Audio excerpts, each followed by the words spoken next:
Haleluya, puji Tuhan, salam sejahtera Bapak Ibu Saudara keluarga besar GPD El Shaddai Magelang.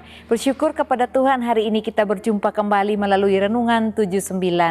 Oleh karena itu, mari kita sama-sama membaca kebenaran firman Tuhan di dalam Amsal 23 ayat 22. Amsal 23 ayat 22, demikian bunyi firman Tuhan.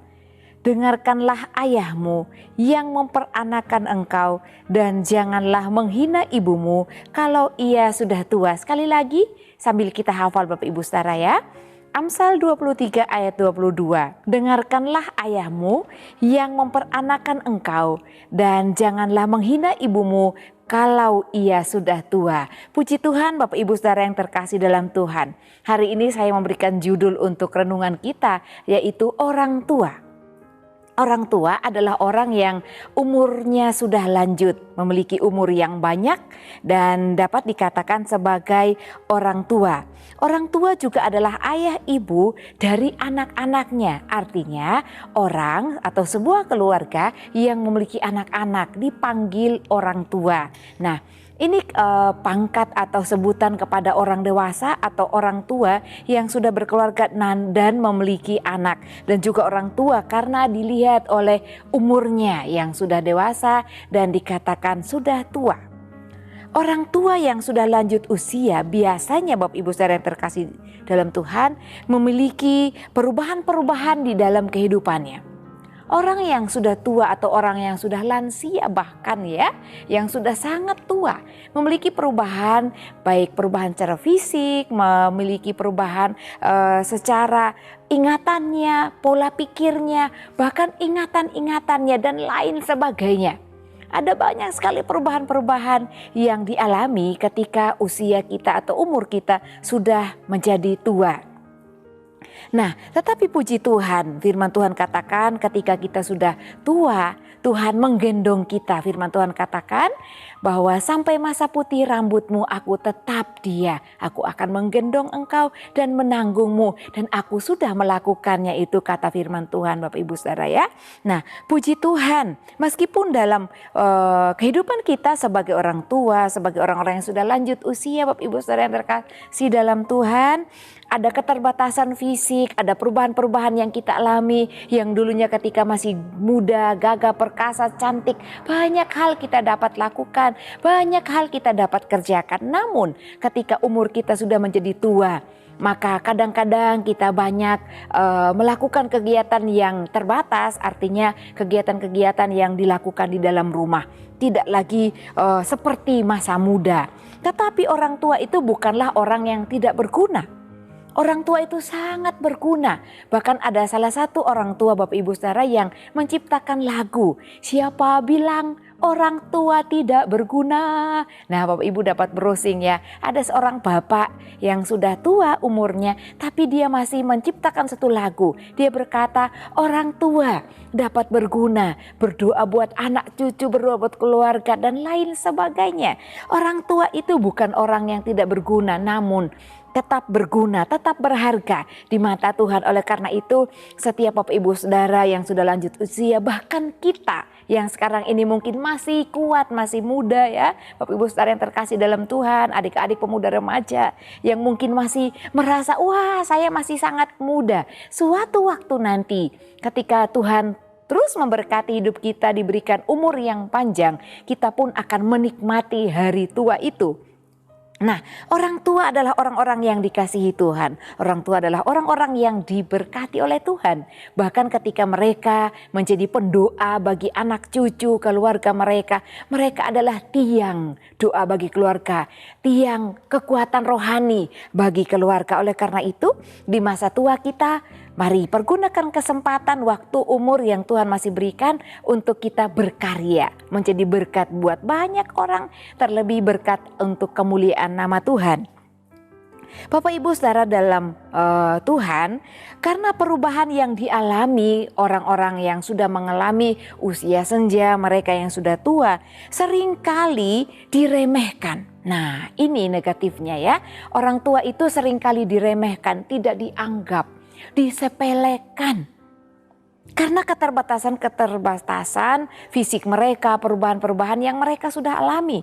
Sehingga dunia kadang-kadang meremehkan orang tua, tidak menganggap mereka ya. Banyak terjadi di mana-mana Bapak Ibu Saudara, kita juga bisa melihat dimanapun ya. Orang-orang tua itu kadang-kadang diperlakukan tidak adil, diperlakukan tidak dihormati selayaknya, dan juga tidak dianggap dalam keluarga. Bahkan seringkali diasingkan ya, disingkirkan dan dianggap tidak berguna. Ada salah satu tradisi di Jepang Bapak Ibu Saudara yang terkasih dalam Tuhan, di mana orang tua yang sudah lanjut umur, yang sudah tidak kuat lagi, disingkirkan, dibuang ke dalam hutan atau dalam pegunungan. Ada satu istilah, saya lupa istilahnya ya.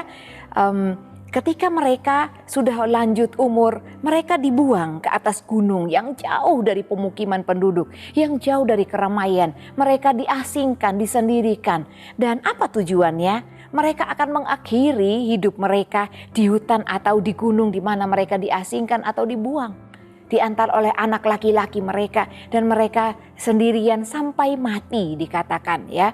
Nah, ketika diantar, mereka dibawakan bekal secukupnya, dan ketika bekal itu sudah habis, maka disitulah pelan-pelan, perlahan-lahan mengakhiri hidup mereka, mungkin karena terjadi kelaparan dan lain sebagainya, atau karena diterkam binatang buas. Ini suatu kisah atau tradisi di Jepang yang sangat miris, menyedihkan ketika kita melihat cerita itu. Dan mungkin juga di berbagai daerah, di tempat lain ada hal-hal yang masih dilakukan hal yang demikian Bapak Ibu Saudara yang terkasih dalam Tuhan. Bukan saja orang-orang yang sudah tua, orang yang mengalami sakit pun yang mungkin sudah tidak dapat disembuhkan, disingkirkan atau dibuang. Nah, seperti itu betapa diremehkan atau tidak dianggapnya orang-orang tua yang sudah lanjut umurnya. Tetapi kita bersyukur kalau dalam keluarga setiap Bapak Ibu Saudara, orang tua itu disayang. Bersyukur kalau orang tua itu ada di dalam rumah tangga kita. Meskipun mereka sudah pelupa ya. Kadang-kadang ada orang tua sudah makan tapi masih bertanya, aku belum makan. Minta makan. Kadang-kadang mungkin orang yang menungguinya setiap hari, menghadapinya dalam rumah bosan dan menjadi marah. Ini kadang-kadang terjadi juga Bapak Ibu Saudara ya. Nah, tapi kadang-kadang orang yang tidak mengalaminya setiap hari melihat orang tua itu dimarahi, ya mungkin ada belas kasihan, dan kadang-kadang merasa tidak adil ketika orang tua tersebut diperlakukan demikian. Nah, luar biasa ada banyak sekali yang akan dialami oleh orang-orang yang sudah lanjut usia. Nah, Bapak Ibu yang terkasih dalam Tuhan, mengapa orang muda atau orang yang masih merasa kuat melakukan hal-hal demikian? Nah, kadang-kadang karena itu tradisi seperti yang di Jepang, tetapi kadang-kadang orang muda lupa. Maka menjadi mudah untuk melakukan hal-hal demikian. Mereka lupa. Mereka menjadi gagah, mereka menjadi kuat, mereka menjadi berhasil, mereka jadi terpandang. Karena siapa? Karena orang tua mereka. Mungkin kita punya banyak alasan. Bukan mereka yang sekolahkan saya, bukan mereka yang punya modal untuk saya berusaha. Saya berusaha sendiri dari nol. Ya, itu alasan buat kita. Tapi kita ada di muka bumi ini karena orang tua kita. Tanpa ada ayah dan ibu, tidak kita lahir dengan sendirinya tiba-tiba nongol gitu Bapak Ibu Saudara ya, ada di dunia ini. Karena kedua orang tua kita lah yang melahirkan kita. Firman Tuhan katakan, dengarkan ayahmu yang memperanakan engkau, dan janganlah menghina ibumu kalau ia sudah tua. Tanpa ayah dan ibu, Bapak Ibu Saudara dan saya tidak akan ada di dunia ini. Oleh karena itu firman Tuhan katakan, dengarkan ayahmu. Jangan meremehkan, jangan menghina ibumu kalau ia sudah tua. Nah, tanpa orang tua kita tidak mungkin mendapatkan segala sesuatu yang kita miliki ya. Karena orang tua yang mendoakan kita, yang memberikan nasihat, mendidik kita dan lain sebagainya. Banyak orang tua yang sakit hati, yang sedih karena perlakuan anak-anaknya Bapak Ibu Saudara ya. Nah, lewat kesempatan ini juga bagi setiap kita ya, meresponi kebenaran firman Tuhan ini. Ya, kalau kita menyadari kita menyakitkan hati orang tua kita, jangan enggan memohon maaf. Pintu maaf itu selalu terbuka. bagi kita dari orang tua kita. Oleh karena itu jangan segan dan jangan sungkan, jangan juga gengsi untuk memohonkan maaf kepada orang tua kita selagi mereka masih ada. Karena kadang-kadang sebaik apapun kita merasa kita sudah baik, tapi ada saja hal-hal yang menyakitkan orang tua kita ya. Puji Tuhan Bapak Ibu Saudara yang terkasih dalam Tuhan, firman Tuhan menasihatkan saya, Bapak Ibu Saudara sekalian, agar yang pertama dikatakan dengarkanlah ayahmu. Artinya dengarkan ayah ibu kita. Hargai mereka, hormati mereka, kasihi mereka. Dan dengarkan setiap nasihat mereka, setiap pendapat mereka, hargai. Meskipun pendapat orang tua kita yang sudah lansia, mungkin kalau kita berpikir, wah ini tidak bisa lagi diterapkan, tetapi setidaknya dengarkan dan berkata iya. Meskipun di lapangan ada temuan lain, ada perlakuan lain yang kita harus lakukan, dengarkan saja, katakan iya, itu mereka akan merasa dihargai. Dan dikatakan hormati, tidak menceritakan, menjelekkan orang tua kita kepada orang lain. Kasihani mereka, sayangi mereka dengan tidak menjelekkan orang tua kita. Kadang-kadang kita mudah membocorkan kekurangan orang tua kita kepada orang lain. Wah, kai mamaku, papaku, sekarang begini dan begitu. Bapak Ibu Saudara, berhenti menjelekkan orang tua kita kepada tetangga, kepada siapapun. Kejelekan orang tua kita, kejelekan kita sendiri. Kalau kita baik, orang tua kita pun baik. Kasihi mereka, sayangi mereka, seperti Tuhan juga mengasihi, menyayangi kita. Kejelekan dosa apapun dosa mereka tidak pantas kita ceritakan kepada orang lain. Dosa, kejelekan mereka, kekurangan mereka, urusan mereka dengan Tuhan. Tidak pantas kita sebagai anak-anak, cucu, ya, menantu mungkin menjelekkan mereka kepada banyak orang.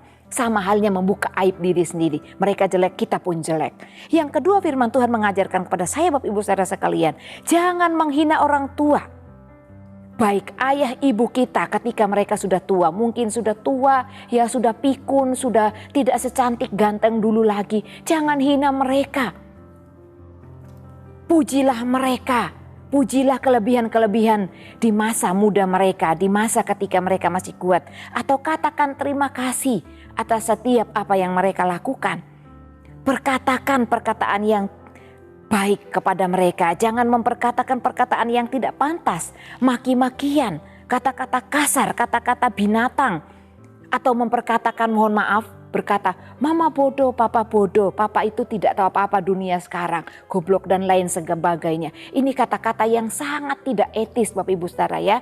Saya sering mendengar orang yang melakukan hal demikian, berkata demikian kepada orang tuanya yang sudah tua. Oleh karena itu, adik-adik pemuda remaja, semua kita sekarang zamannya memang berubah. Orang tua lansia tidak tahu ya mengoperasikan handphone. Mereka memang tidak tahu karena bukan zamannya. Mereka sudah tua di masa sekarang. Mereka sukar mempelajari hal itu. Jangan memperkatakan kata-kata yang saya sudah ucapkan. Itu kata-kata yang sangat tidak pantas dan melukai orang tua kita. Hindari kata-kata kasar tersebut. Dan jangan berkata kepada mereka, engkong, emak, papa, mama, tidak berguna lagi. Wes menang wae. Itu kata yang sangat menyakitkan. Sama halnya kita membunuh orang tua yang ada di rumah kita. Efesus 6 ayat 1-3 berkata demikian. Mari kita baca sama-sama. Hai anak-anak, taatilah orang tuamu di dalam Tuhan. Karena haruslah demikian, hormatilah ayahmu dan ibumu. Ini adalah suatu perintah yang penting, seperti yang nyata dari janji ini, supaya kamu berbahagia dan panjang umurmu di bumi. Anak yang taat, anak yang mengasihi, menghormati orang tuanya. Firman Tuhan katakan dalam Efesus 6 ayat 1-3. Mereka akan diberkati oleh Tuhan. Anak yang taat, mengasihi dan menghormati orang tuanya, mereka akan mendapatkan kebahagiaan dan panjang umurmu di bumi. Ada banyak berkat yang lain yang Tuhan akan nyatakan kepada Bapak Ibu Saudara, pemuda remaja yang mengasihi orang tuanya. Seperti Tuhan mengasihi kita, demikian juga kita memperlakukan mereka. Mungkin kadang-kadang ada bentrok kecil-kecilan, kita tidak suka, tidak senang dengan perkataan orang tua kita, tindakan mereka. Tapi adakan saling memaaf di dalam keluarga kita. Karena Allah adalah Allah yang pemaaf, adalah Allah yang kita sembah adalah Allah yang murah hati. Demikian juga kita anak-anak Tuhan. dimampukan oleh Tuhan sendiri. Kalau kita mau pelihara kasih Tuhan di dalam keluarga kita, puji Tuhan. Tuhan Yesus memberkati setiap kita yang menyukai dan merenungkan firman Tuhan, bahkan melakukannya. Terima kasih Bapak Ibu Saudara telah mengikuti Renungan 79. Kiranya dapat menjadi berkat bagi kita bersama. Bapak Ibu Saudara yang ingin didoakan untuk pokok doa tertentu, menceritakan kesaksian baik mujizat kesembuhan, pemulihan masalah keluarga dan lain-lain, dapat disalurkan melalui chat WhatsApp di nomor 081 327 420 088. Puji Tuhan, mari kita berdoa kepada Tuhan. Bapa yang baik, Allah yang kami muliakan di dalam nama Tuhan Yesus Kristus. Terima kasih buat firman Tuhan hari ini, menasehatkan kami, mengingatkan kami untuk menghargai, menghormati, mendengarkan orang tua kami, mengasihi mereka seperti Tuhan mengasihi kami. Tuhan, ampuni hari-hari yang sudah kami lalui. Mungkin ada banyak hal yang kami lakukan, kekeliruan di hadapan Tuhan, yang tidak menghormati orang tua kami, tidak menghargai mereka. Ampuni kami Tuhan, ajar kami untuk terus mengasihi orang tua kami, menerima mereka apa adanya. Walaupun banyak keterbatasan yang mereka miliki, tetapi kami tetap mengasihi mereka karena Tuhan mengajarkan kami untuk mengasihi dan menerima orang tua yang ada bersama dengan kami. Berbahagialah keluarga GPD El Shaddai Magelang yang takut akan Tuhan, yang hidup menurut jalan yang ditunjukkannya. Apabila keluarga GPD El Shaddai Magelang memakan hasil jeripayah, keluarga GPD El Shaddai Magelang berbahagialah keluarga GPD El Shaddai Magelang, dan baiklah keadaan keluarga GPD El Shaddai Magelang. Terima kasih Tuhan, terpujilah namamu, kekalah kuasamu sampai selama-lamanya. Haleluya, amin.